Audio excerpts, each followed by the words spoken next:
Oh,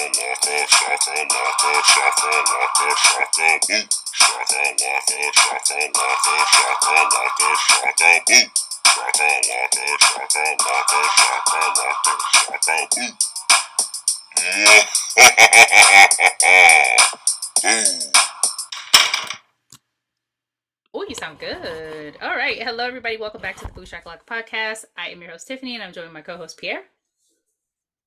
Here she comes, Miss Teen, she's so fine, such lovely tits, and a great behind. There she is, doggy style anytime. Oh. I don't know the rest either. Shout out to Scary Movie, the original. We are back with our Christmas horror reviews, and that's horror, WHORROR. I'm so glad you guys have come back to join us. This week we will be reviewing I think, is it a Shudder Classic, Paramount Plus, Max, Sony? It doesn't matter. I saw it on Shudder, and it's A Wonderful Knife, which is a play on It's a Wonderful Life, which actually is a movie I've never seen before. Have you seen It's a Wonderful Life? Really? I've never seen it before. It's the basis for so many TV shows. Really? Yeah, like they use that same concept. They use it in Fresh Prince. Like we can go on and on. Yeah, I've never seen it. I mean, at this point, is it worth it? No, I've seen everything known to man, and I'll just feel like they're just ripping off, like you said. So I'm not gonna waste my time. But I did waste my time watching this movie. Twice. So the synopsis for it is Winnie's life is less than wonderful 1 year after saving her town from a psychotic killer on Christmas Eve. She wishes she was never born, and she finds herself magically transported into a nightmarish parallel universe. With the murderous maniac now back, she must team up with a misfit to identify the culprit and get back to her own reality. That synopsis is a liar. First of all, yeah, Bernie was not a misfit at all. Like, what the hell? Okay. Let me know how you really feel. I need to look up the definition of misfit. It's probably like the fourth one down that they got that explanation from. I liked Bernie. So this movie came out in November 2023. Very new. Very, very new. Yeah, I mean, we went from watching Serial Mom, which came out in 1994, to 2023. You see, there's no basis for our reviews. It's just the theme months, you know. It's just some bullshit. Christmas horror. Watching what gets greenlit and what doesn't. Pretty much so.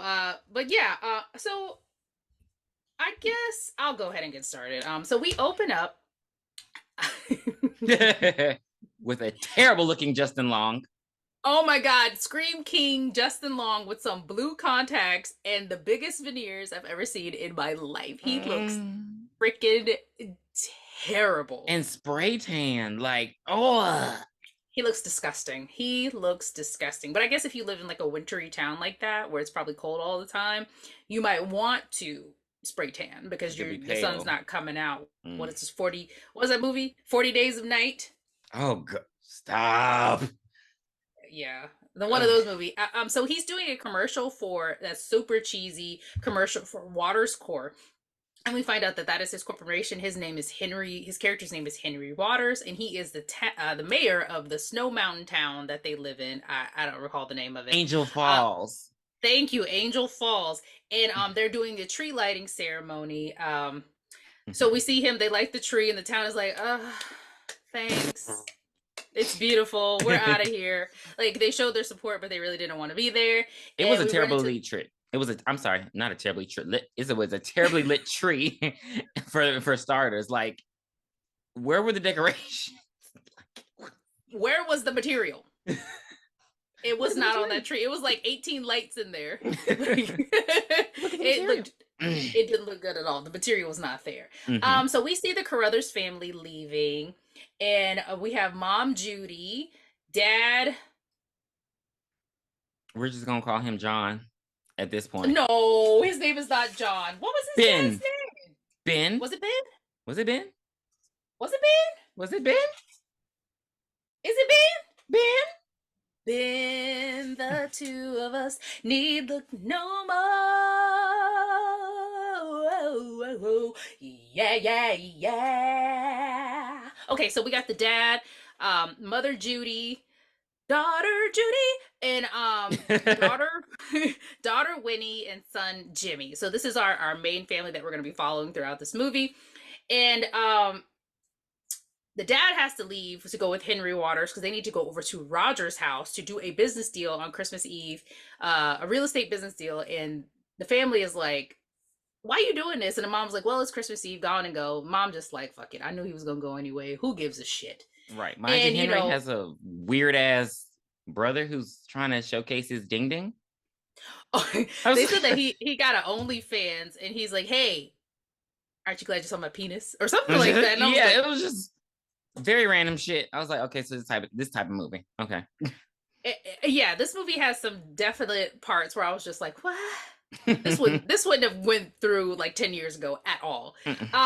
So we get over to Roger's house, and Roger's this older gentleman, and he's like, I don't give a fuck what you say, Henry. Cut the shit. This house is staying in my family. It's going to my granddaughter. Get your ass up out of here. Like, why are you here? I done told you no before. Then the granddaughter comes downstairs, and I'm like, it's what was the reason? Like, he got this black granddaughter. We don't get no context. But she like, we don't need it. She dies. Almost immediately. I'm going to the party, granddad. Bye, Mr. Crothers. Fuck you, Henry. Like, it's very much so fuck Henry from everyone. Yeah, she walked in. Good morning, good morning, good morning. Not you. You can choke.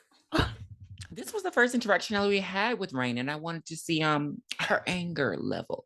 I wanted to see if I was powerful enough to twist her mind.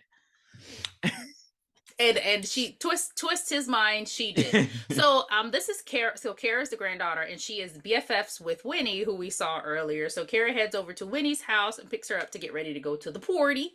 And we're introduced to the fact that Jimmy's gay and no one cares besides his mom with her rainbow Christmas ornaments, and Aunt Gail and her wife. Her wife's name was Karen.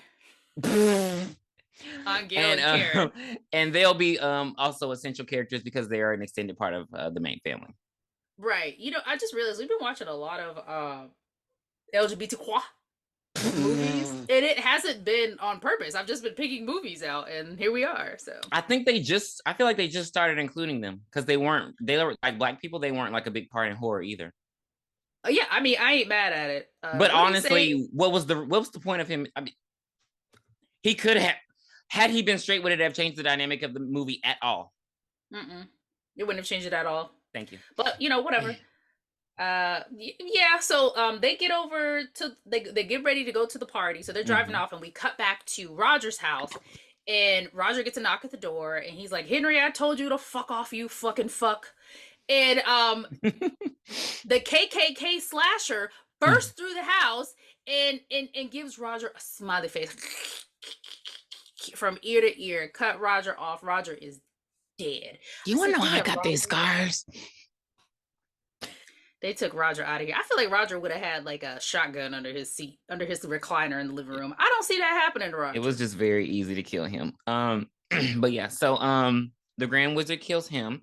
And so then we get we're believed to be the friendship gang. We got Jimmy, we got Winnie, we got Cara. Robbie is Winnie's boyfriend. Darla is their hot but bitchy friend. Because every group needs a mean girl. And so they're kicking it. Yeah, and they're kicking it, and then there's this bitch in the corner looking like moaning Myrtle, and apparently everyone just hates her just because I mean they hate her because she's brunette and stands in corners. That's all you need to bully somebody. I did wonder why the fuck she was there. Because if she's the weirdo, if she's the town freak, why the fuck were you invited? You know how like when they have house party movies, like teen movies, they always have to sneak in. Like they don't, or they just not invited. Like, or they're, like why is she there if y'all don't like her? You let her in the front door. Plot purposes. So they're chilling at the party. They're having a good old time. And then Kara's like, I'm going to go find Eddie. And she walks out. And then we see Jimmy making out with somebody in the woods. We're like, who the fuck is this? A vibration. Child, who knows? And then here comes no, they hear something and they're like, "Oh, we're gonna get the fuck up out of here." And I was like, "Okay, smart, come on, Right, come on, right. The do what biracial you black gotta side do." kicked in. Now Kara's Hello, black side, fully black side, didn't click because that boy. First of all, that boy was ugly as hell. That's the first he thing I was noticed. I was like, not he cute. is He was ugly as shit. not. Like, I don't know about all that, but he was not cute. and so they're I don't making out, know. Yeah. and they're making out, and she's like, "What did you eat?" I'm like, not bad breath. And what it Garlic. is she's just not a vampire because he spit blood into her mouth, and we see him with a candy cane lodged in his throat. And oh my god. He said candy cane. Hey, Rustindale. So the killer kills him and tries to kill her. He slashes her. She manages to get away. She runs to the house. The door's locked. These bitches in the house. She never reached for the handle. She just slammed on the window. Are you going to be mad if I say that this movie had a lot of references where I was like, did they take that from a scary movie? Because that reminded me of when Helen Shivers ran into her sister's store trying to get in. Okay, but Helen Shivers' sister's store was closed. Because I was like, first, I was pissed because I'm like, she banging on the door and they literally just stand there. They just look at her like, a Negro. Like, why aren't y'all letting her? Like, nobody moved towards the door to let her in. She's like, he's trying to kill me, help! And they're just like, who is this? Is this a prank? Are we being punked? And so killer comes in. He whacks her up fierce, like blood all over the window. Not only is he whacking her, but he's slashing her, and they're just watching through the window. Her best friend Winnie waits until she's on the ground dead to, oh, well, let me go out here and see what's up. And so she's like, hey, are you okay? Not so much on Winnie. Not so much on Winnie. Not so much. Kara dead. Kara is dead to the snow. I wish she would have made a snow angel like on like on previous review Black Christmas. But you know, so Winnie is like, we gotta go. Winnie starts booking it. She out of here. She out of here.